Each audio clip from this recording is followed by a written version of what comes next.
નમસ્કાર પશુપાલક મિત્રો, મારું નામ છે ડૉક્ટર શરદભાઈ સોની અને મારી જોડે જે બેઠેલા છે, હું ખાસ મારો વિડીયો આજે જે બનાવવાનો છું અને એમાં ખાસ જે માહિતી આપવાના છે, આજે હું નથી આપવાનો માહિતી.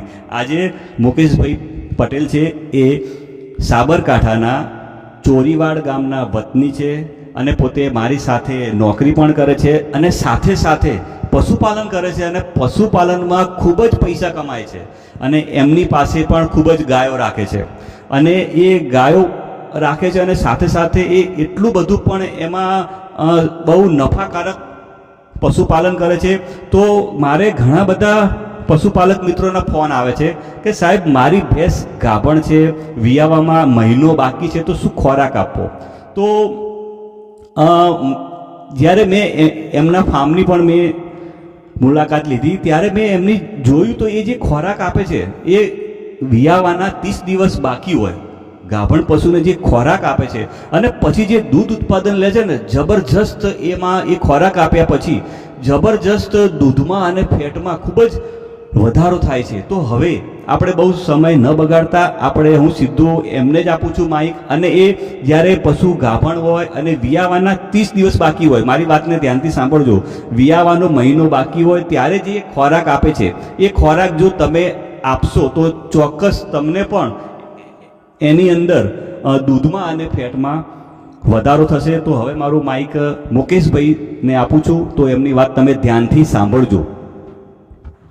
નમસ્કાર ખેડૂત મિત્રો, સાહેબે મારો પરિચય આપી દીધો છે એટલે મારે પરિચય આપવાની જરૂર નથી. અને મેઇન આપણો જે મુદ્દો છે કે ભાઈ મારે જે પશુપાલન છે એની અંદર દૂધ ઉત્પાદન વધુ આવે છે, એમાં અમે શું કરીએ છીએ એ. તો ખેડૂત મિત્રો, ખાસ ઘણી બધી વસ્તુઓ ધ્યાનમાં રાખવા જેવી છે કે તમારું જો પશુ ગાભણ હોય ત્યારે તમારે 30 દિવસ બાકી હોય ત્યારની વાત છે, એના પહેલાં આપવાનું નથી. તમારા 30 દિવસ બાકી હોય કે 15 દિવસ બાકી હોય ત્યારે તમારે આ પ્રયોગ જે કરવાનો છે, હું આ પ્રયોગ મારા પશુ ઉપર કરું છું અને મને દૂધમાં 100% સુધારો જોવા મળે છે. અને જે પણ પશુ છે તંદુરસ્ત રહે છે વિયાયા પછી, અને એનું જે વાછરડું કે જે પણ છે વાછરડા કે વાછરડી, એ પણ બહુ તંદુરસ્ત આમાં પેદા થાય છે અને એની ઓલાદ પણ સારી આપણી બને છે. તો મિત્રો, આપણે કઈ કઈ વસ્તુઓ ભેગી કરવાની છે એ ખાસ તમે સાહેબ તમને ડિસ્ક્રિપ્શનમાં કે લિંકમાં લખશે, એ પ્રમાણે તમે જોઈ લેજો એક વખત. તો ખાસ આમાં આપણે જે વસ્તુ લેવાની છે, હું શું ખવડાવું છું, રોજ આ એક જ વસ્તુ ખવડાવું છું પશુઓને.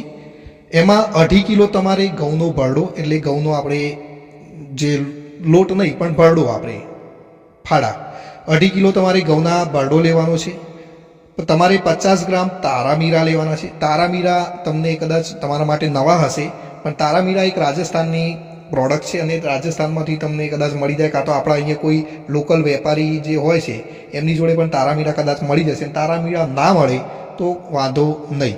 એના સિવાય આગળ વાત કરીશું તો 400 ગ્રામ તમારે સાકર લેવાની છે. 50 મિલીગ્રામ સરસોનું તેલ. સરસોનું તેલ એટલે આપણે સરસો પણ કહેતા હોઈએ છીએ, એની જગ્યાએ તમે રાઈનું તેલ પણ વાપરી શકો છો. અને 25 ગ્રામ સાજીના ફૂલ. આટલી વસ્તુ તમારે લેવાની છે. હવે કેવી રીતે આ વસ્તુ બનાવવાની છે, તો તમારે જે 2.5 કિલો ઘઉંનો ભરડો હતો એની અંદર તમારે 6 લીટર પાણી નાખી અને આપણે ચડવી દેવાનું છે. આપણે જે પ્રમાણે ખાણ ચડવીએ છીએ એ પ્રમાણે આ જે 2.5 કિલો ઘઉંનો ભરડો છે એને ચડવી દેવાનું છે. ત્યાર પછી એટલે કે મતલબ કે પાકી જાય, અને 20 થી 25 મિનિટ તમે ચડો એટલે એ પાકી જશે. હવે આ જે પાકી જાય એની અંદર તમારે જે મેં તમને વાત કરી, 50 ગ્રામ તારામીરા, 400 ગ્રામ સાકર, 50 ગ્રામ સરસોનું તેલ અને 25 ગ્રામ સાજીના ફૂલ, એ એની અંદર તમારે મિક્સ કરી દેવાના છે. આ બધું મિક્સ કર્યા પછી આ તમારું એક ખાણ તૈયાર થઈ ગયું. હવે આપવાની રીત, ક્યારે આપવાનું છે, એક સૌથી વધુ મહત્ત્વનું છે. સવારે આપવાનું નથી, બપોરે નથી આપવાનું. આ જે તમારું જે તૈયાર થાય છે દાણ, એને તમારે સાંજે જ્યારે પશુને તમે ઘાસચારો નાખી દો, એ ખાઈ લે ત્યાર પછી, એટલે મતલબ કે તમે સાંજના 9 વાગે કે 10 વાગ્યાની આસપાસ તમારું પશુ બિલકુલ તમારું જે ઘાસચારો છે ખાઈ લીધો હોય ત્યારે આ વસ્તુ એને ખવડાવવાની છે. અને આ વસ્તુ ખવડાવ્યા પછી તમારે એને પાણી પણ નથી પાવાનું કે બીજું કોઈ વસ્તુ એને આપવાની નથી. તો મિત્રો, આ મેં તમને જે કહ્યો પ્રયોગ, એ પ્રયોગ તમે કન્ટિન્યુઅસ વિવાહના 15 દિવસ બાકી હોય કે 25 દિવસ બાકી હોય કે 1 મહિનો બાકી હોય, તમે કરશો તો 100% તમારું જે પશુ છે એ તંદુરસ્ત પણ રહેશે અને વિવાયા પછી જે દૂધ ઉત્પાદન છે એમાં ફરક પડશે. અમે પહેલાં પ્રયોગ નહોતા કરતા, પછી જ્યારથી શરૂ કર્યો ત્યારથી અમારા જે પહેલાં જે પશુઓ હતા એ ગાયો જે હતી અમારી બધી HF ગાયો છે, તો એ 7 થી 8 લીટર દૂધ આપતી હતી. પણ જ્યારથી આ પ્રયોગ અમે શરૂ કર્યો છે ત્યારથી એ વિવાયા પછી એનું 12 થી 13 લીટર દૂધ એવરેજ જળવાઈ રહે છે. અને આ વિવાય ત્યાં સુધી જ આ વસ્તુ આપવાની છે, પછી પણ તમારે આપવાની નથી. તો ખેડૂત મિત્રો, આ એક ઘરેલું ઉપાય છે. આની અંદર બહુ મોટો ખર્ચો નથી. તમે 20 થી 25 રૂપિયાની અંદર તમારો આ પ્રયોગ આરામથી તમે ઘરે કરી શકો છો. તો જરૂરથી તમે ખેડૂત મિત્રો આ પ્રયોગ કરજો, તમને 100% દૂધમાં ફરક જોવા મળશે.